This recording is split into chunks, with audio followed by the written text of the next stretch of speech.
वासु भाई और वीणा बेन गुजरात के एक शहर में रहते हैं। आज दोनों यात्रा की तैयारी कर रहे थे। 3 दिन का अवकाश था।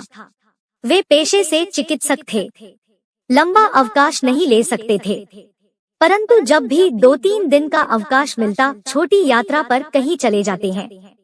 आज उनका इंदौर उज्जैन जाने का विचार था। दोनों साथ साथ मेडिकल कॉलेज में पढ़ते थे। वहीं पर प्रेम अंकुरित हुआ और बढ़ते बढ़ते वृक्ष बना। दोनों ने परिवार की स्वीकृति से विवाह किया। 2 साल हो गए, संतान कोई थी नहीं, इसलिए यात्रा का आनंद लेते रहते थे। विवाह के बाद दोनों ने अपना निजी अस्पताल खोलने का फैसला किया, बैंक से लोन लिया। वीणा बेन स्त्री रोग विशेषज्ञ और वासु भाई डॉक्टर ऑफ मेडिसिन थे, इसलिए दोनों की कुशलता के कारण अस्पताल अच्छा चल निकला था। आज इंदौर जाने का कार्यक्रम बनाया था। जब मेडिकल कॉलेज में पढ़ते थे, वासु भाई ने इंदौर के बारे में बहुत सुना था। नई नई वस्तु है, खाने के शौकीन थे। इंदौर के सराफा बाजार और 56 दुकान पर मिलने वाली मिठाइयाँ नमकीन के बारे में भी सुना था। साथ ही महाकाल के दर्शन करने की इच्छा थी, इसलिए उन्होंने इस बार इंदौर उज्जैन की यात्रा करने का विचार किया था। यात्रा पर रवाना हुए, आकाश में बादल घुमड़ रहे थे। मध्य प्रदेश की सीमा लगभग 200 किलोमीटर दूर थी। बारिश होने लगी थी। सीमा से 40 किलोमीटर पहले छोटा शहर पार करने में समय लगा। कीचड़ और भारी यातायात में बड़ी कठिनाई से दोनों ने रास्ता पार किया। भोजन तो मध्य प्रदेश में जाकर करने का विचार था, परंतु चाय का समय हो गया था। उस छोटे शहर से 4-5 किलोमीटर आगे निकले। सड़क के किनारे एक छोटा सा मकान दिखाई दिया, जिसके आगे वेफर्स के पैकेट लटक रहे थे। उन्होंने विचार किया कि यह कोई होटल है। वासु भाई ने वहां पर गाड़ी रोकी, दुकान पर गए, कोई नहीं था। आवाज लगाई, अंदर से एक महिला निकल करके आई। उसने पूछा, क्या चाहिए भाई? वासु भाई ने 2 पैकेट वेफर्स के लिए और कहा, बेन 2 कप चाय बना देना, थोड़ी जल्दी बना देना, हमको दूर जाना है। पैकेट लेकर के गाड़ी में गए। वीणा बेन और दोनों ने पैकेट के वेफर्स का नाश्ता किया।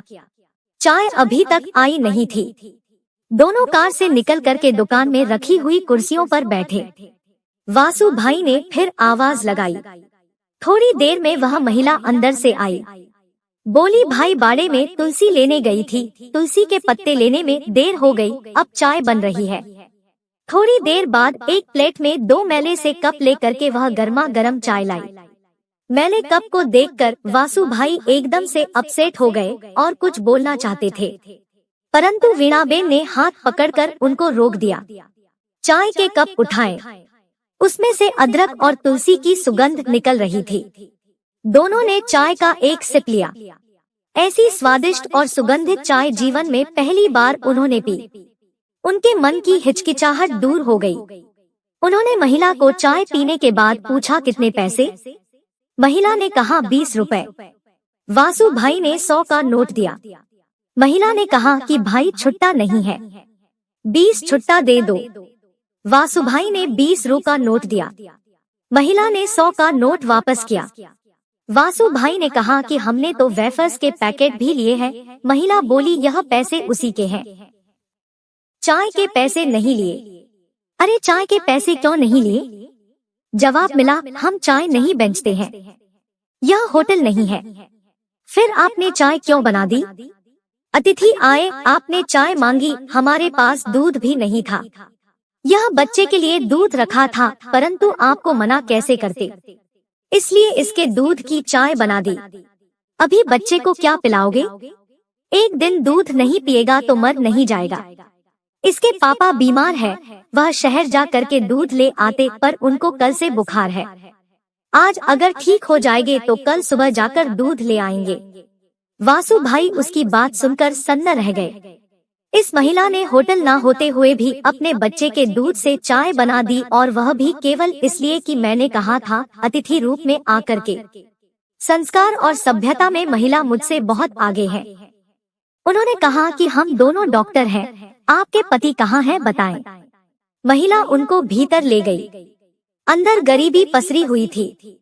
एक खटिया पर सज्जन सोए हुए थे, बहुत दुबले पतले थे। वासु भाई ने जाकर उनका मस्तक संभाला। माथा और हाथ गर्म हो रहे थे और कांप रहे थे। वासु भाई वापस गाड़ी में गए, दवाई का अपना बैग लेकर के आए। उनको 2-3 टेबलेट निकाल कर के दी, खिलाई। फिर कहा कि इन गोलियों से इनका रोग ठीक नहीं होगा, मैं पीछे शहर में जा करके और इंजेक्शन और इनके लिए बोतल ले आता हूँ। वीणा बेन को उन्होंने मरीज के पास बैठने का कहा। गाड़ी लेकर के गए। आधे घंटे में शहर से बोतल, इंजेक्शन लेकर के आए और साथ में दूध की थैलियां भी लेकर आए। मरीज को इंजेक्शन लगाया, बोतल चढ़ाई और जब तक बोतल लगी दोनों वहीं ही बैठे रहे। एक बार और तुलसी और अदरक की चाय बनी। दोनों ने चाय पी और उसकी तारीफ की। जब मरीज 2 घंटे में थोड़े ठीक हुए तब वह दोनों वहां से आगे बढ़े। 3 दिन इंदौर, उज्जैन में रहकर जब लौटे तो उनके बच्चे के लिए बहुत सारे खिलौने और दूध की थैली लेकर के आए। वापस उस दुकान के सामने रुके, महिला को आवाज लगाई तो दोनों बाहर निकलकर उनको देखकर बहुत खुश हो गए। उन्होंने कहा कि आपकी दवाई से दूसरे दिन ही बिल्कुल स्वस्थ हो गया। वासु भाई ने बच्चे को खिलौने दिए, दूध के पैकेट दिए। फिर से चाय बनी, बातचीत हुई, अपनापन स्थापित हुआ। वासु भाई ने अपना एड्रेस कार्ड दिया, कहा जब भी आओ जरूर मिले और दोनों वहां से अपने शहर की ओर लौट गए।